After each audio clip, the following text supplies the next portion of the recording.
Hey there, hi, welcome to the channel. I am Garrett and thank you for spending some time with me today because in this video, we are talking all about some trends that are back on. Everything out comes back in and these trends are making the top of the list for 2026. Now, the first trend we absolutely have to talk about is something I am eating my words on, and you know I hate doing it, but I am willing to admit when something that I have ragged on has come back in style, and that is the accent wall. Now, I don't like an accent wall and I stand by what I've always said. I want more, all right? More, give me more. I need more than just an accent wall. Paint the whole room that color, right? But what I am seeing as a trend, and I have recommended to several clients because it just fits, it's natural, it makes sense, is two accent walls. I'm using them more strategically than just for having a special moment or painting a wall an interesting color. I'm using them to connect spaces. I'm using them to make sense of a weird architectural feature. And so I'm doing two walls in an accent color and maybe an accent ceiling too, if I can convince my clients that, because I love that, but it's not for everybody. Accent walls are really good for drawing focus and attention, but if we take two walls that connect, okay, so an example would be one of my clients, we did a wall in their kitchen and a wall in their living room. It was like an L shape with an outer corner, and it made sense because it connected those two spaces. That's a really good way to use an accent wall to combine these spaces to create flow from one space to another with that big connecting wall. Or maybe a single accent wall where that wall extends between a living room and a dining room. One big long wall. Give me an accent. Give me something to connect those spaces to make sense of it and pull everything together and make it make sense. Paint it a color that you're using as an accent in your space. Take your 60-30-10 rule and paint that accent the 10, okay? Make it just that little moment, that little special feature there. You can use an accent wall in that way. Now, I'm sure many of you will be like, Garrett, what's 60-30-10? 60-30-10 is a way to use colors. I always say use 3 colors in 3 different ways. 60 would be your main color or the background tone, like what you're gonna paint all of your walls. That's your 60, what we're using the most of. 30 is gonna be a mid-level accent, right? Like another color. So in this room, for example, 60 would be my wall color, which is an off-white, a creamy tone that I really like. 30 is gonna be blue because, I'm just obsessed with blue. It's my favorite color. So the chairs are blue, the rug is blue, pillows are blue. I love that. 10 for me is gonna be a little green accent because I only want 10% of the space to have that. It's just a reference to pull in the artwork and make it match whatever is happening in the rest of the house and to pull in some nature too. I don't love that color so much that I want that to be the 60 or the 30, so the 10 is the small little pop the accent moment. That would be what you did that accent wall in my opinion. And this is a trend I am seeing for not just older homes, not just newer homes, spaces that really need that color work and that connection to flow between them. An accent wall on 2 walls or on an architectural feature can be your best friend and your saving grace, and can also make decorating some of those bigger, more difficult open concept spaces much easier. Another major trend I am seeing that is back that I'm actually kind of living, I love, and you all actually know I love a vintage pastel bathroom. And I just had a client I met with actually who was like, I don't know what I should do about them. And I'm like, go crazy with them, like do something epic there because this is so amazing. People are going back to two-toned bathrooms where we take 2 different colored tiles and use them together. I'm loving it. I'm loving it. Secretly, I'm loving it. Now, you all know about me that I am a little bit more, I guess, conservative when it comes to a really built-in feature that is a color, a very specific color. Like, I don't typically recommend you use an accent backsplash because you're gonna get tired of it. But this is something really cool if you love a color that you see and you're just really inspired by it and you are going to commit to something. And like for me, I would have a blue tiled bathroom. I could live with it. It would be timeless for me. I think you're delusional if you don't like it because I am delusional about how great that color is, right? But that's just me personally. If you really like a color, you can do this. Now, I'm seeing this with actual colors and I'm seeing this in black and whites and neutral tones. Let's talk about colors first though, because it's more fun. Look at this example photo.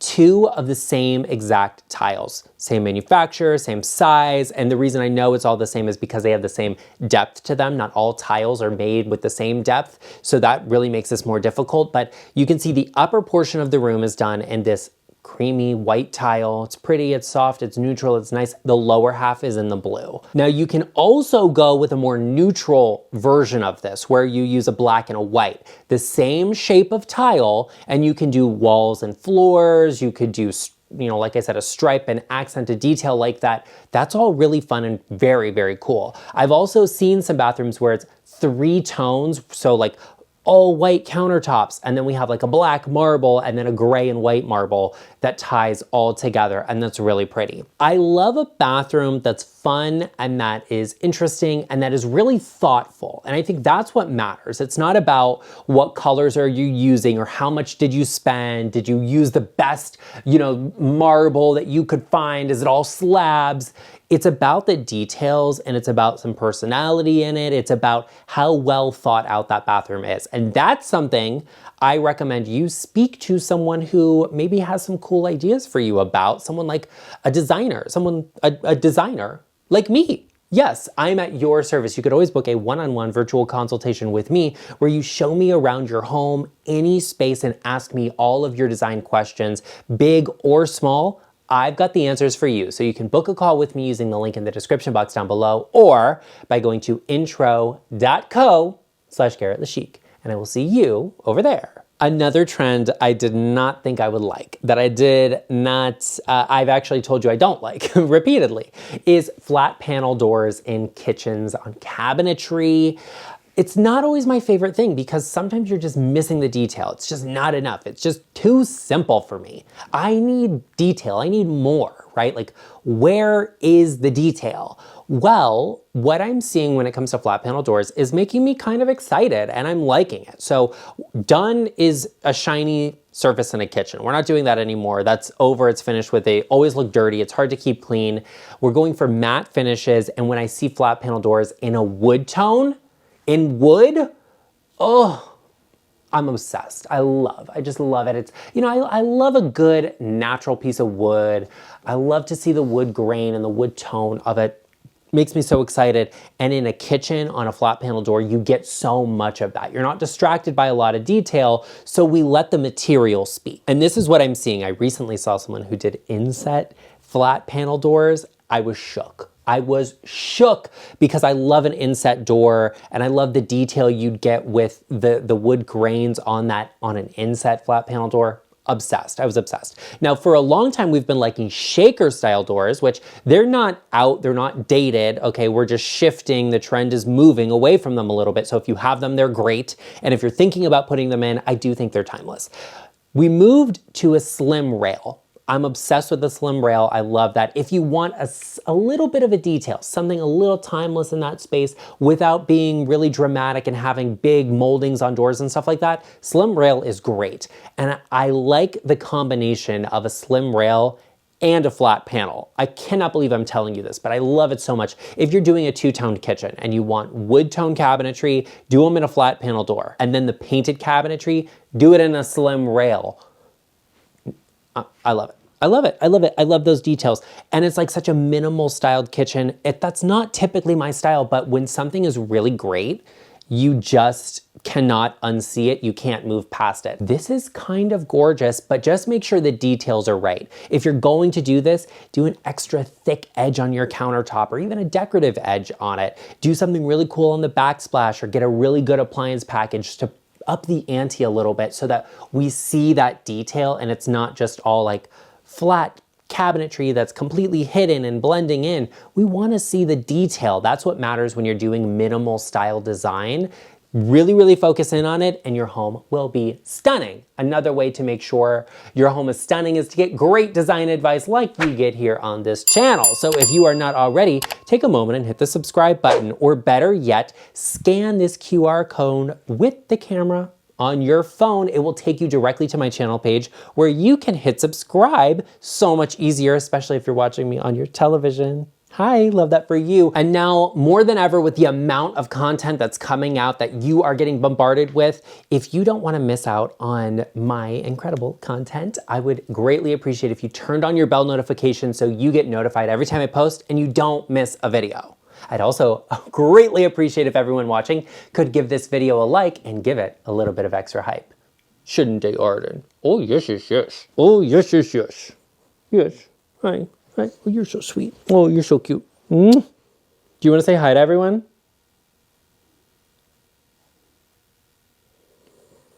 No? Okay. Love that for you. Love that for me. Not for you, though. Ooh. Okay, he's gonna go have a nap, and we're gonna talk about the next topic, the next thing we have to discuss, which are stone fireplaces.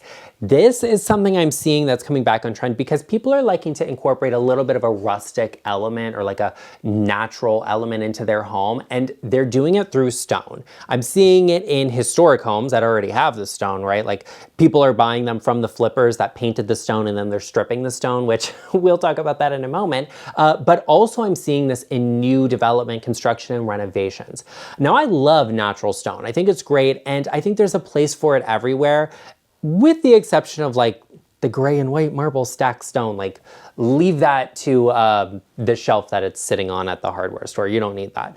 But stacked stone, like river rock stone, rustic stones, I love that. And it's really beautiful in a more modern home. And I was gagged when I saw a photo that really had me rethinking everything. You know, I'm not a fan of horizontal fireplaces. I just think the scale and proportions are off for most rooms, but I saw this photo and I was like, whoa, that looks so good. It's obviously new construction, like this is a newer feature, right? And it has this rustic stone element. Like, are you kidding me? This looks so amazing. I actually am so impressed with this. I love it. And it's really great because it's a modern take on something very traditional, something that people think is very dated, but could be used in a really interesting way. So I am very impressed with this. Now, there are things to consider when it comes to stone. Number one, if you're planning on living here forever and you're like, oh, the kids can sell the house and blah, blah, blah, the flipper that buys it is probably gonna paint it and then somebody else is gonna buy it from them and they're gonna strip the stone. So, I mean, it's a pandemic that we see happening right now. Like, that's just what it is. But I also think that's a matter of taste, which if you're here, you obviously have great taste, so that's not gonna be your problem, and that's a good thing. But also, stone is a little bit harder to take care of because you have to dust it, right? It collects dust on all of these ridges and edges and the texture of it. So make sure you've got a good vacuum cleaner with an extendable brush on it so you can just go at it, or make sure your housekeeper does, right? But that's also beside the point. Now, here's the thing to consider with this. If you already have a home and you're thinking, what can I do? Or I really like this, I would love to have this. Stone is very heavy. Stone, it is stone. It is just rocks. Rocks are very heavy. So there's a lot of weight with this. Your home has to be able to structurally carry the load of this if you are thinking of putting it in. So do not make a rush judgment or think you're gonna just go and do it this weekend. Make sure you're talking to a contractor, potentially a structural engineer, to see if your home can withstand this and how to make sure it does, because you cannot just randomly add thousands of pounds of material into one little part of your home and think everything is gonna be okay. Another dated trend that is back, I am so happy about, I'm so excited about it, and I've been waiting for this moment, is actually metal spindles on staircases. So, let's talk about it, because the trends for staircases have been very interesting. Metal spindles on staircases kind of fell off with that sort of like mid-2000s Tuscan design. And that's what we see a lot of here in Las Vegas, where I live. If you see a home that has like metal spindles on a staircase, they usually are like wrought iron and they have this little twisted detail on them and it looks rather Tuscan. And there's nothing wrong with that. I mean, some people love Tuscan design and it can be great. When it's done well, it's gorgeous. It's just maybe not for everyone in every home. So this trend, it was like people were like, no, I don't want that. And they moved on from it. They either went for wooden spindles or they did like drywall installations for staircases. Homes also are just getting smaller as we're building them, right? The cost of construction, the cost of purchasing a home, like, you know, a lot of staircases are just wedged in between two walls with a railing up them. So that's very common too. But what I'm seeing now is a lot of new development, new construction, renovations are using metal spindles on staircases instead of that horrible horizontal cable railing. You know what it is? It looks like it's on the railing of a cruise ship, which we'd love the cruise vacation for you, but I don't want to live on the ship full time. Although I do look very wonderful in nautical wear, but that's beside the point. I don't like the cable railing. I don't think it's pretty. I don't think it's nice. Like I said, it looks like it's the outside railing of a cruise ship, which I wouldn't say is particularly beautiful, but that's beside the point. It's also dangerous. It's also very dangerous because you know what horizontal railing looks like? Yes, a ladder. It looks like a ladder. So children will look at that and be like, I'm capable of climbing that. Okay.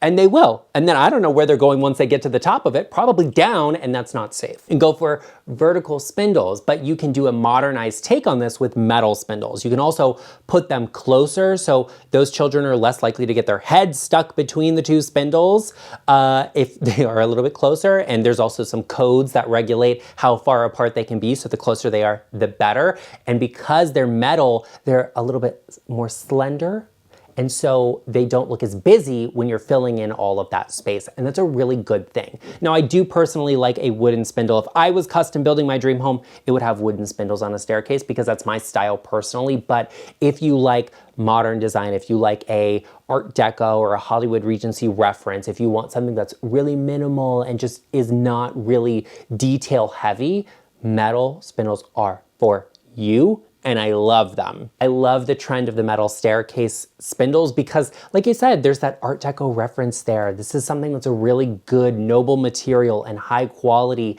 and I hate horizontal railings.